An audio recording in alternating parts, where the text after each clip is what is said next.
the best of the week on Relevant Radio. All right, let's go to phones. Ahoy! Whom do we have on the phone? Dear voice in my head. First up, we have Cynthia calling in from Chicago. Cynthia from Chicago, what can I do for you? Yes, hello. Thank you very much.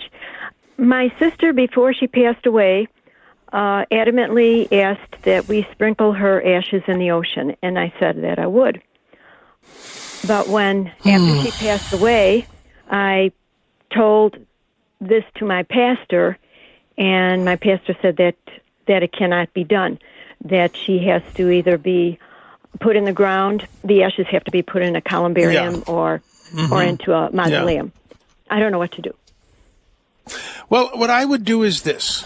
I would put her ashes in a columbarium or have them buried in a family plot where there's already somebody.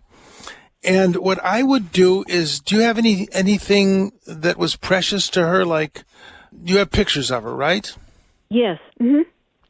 What I would do is, do you have access to the ocean? Do you go out to the ocean occasionally? Well, not really, but I mean, I could get to Lake Michigan, I guess. Well, yeah, it'll get the ocean. Into the ocean, I think. It does. It flows into the ocean. What I would do is I would take a picture of her and make a copy of it and throw that into Lake Michigan. Mm-hmm. But I would then bury her ashes because she doesn't have the right to ask you to do something that is not appropriate. Does she have children, or she never had children? She stayed unmarried. Okay, so she had no children. So I don't think she has the right. Abraham Lincoln once said, "A bad promise is better broken than kept." I've actually read and heard stories about people who, and I don't know if I believe in ghosts, but you hear about people who are not buried properly, and things go bump in the night. So I would take your pastor's advice and put her in a columbarium and take a picture of her. And I have a feeling when, God willing, you see her again, she will thank you. So that's what I would do. How does that sound? That sounds very good to me. I really like that because she, I could take like a figurine. She always liked goldfish. I could take a figurine and something. And that would work. Put it in a lake. Something like that. But I just wondered, where in the Bible does it say that the ashes must be returned to the ground?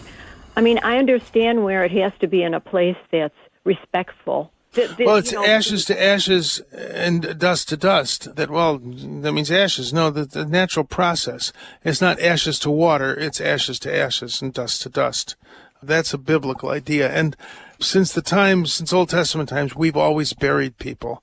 And it was the pagans who burned them and scattered the ashes or kept the ashes somewhere. One of the reasons is that we so believe in the sacredness of the body. To just scatter it and to leave it in nameless anonymity is not right. That's why we do it. So it's our belief in the resurrection and the sacredness of the human body. That's really her.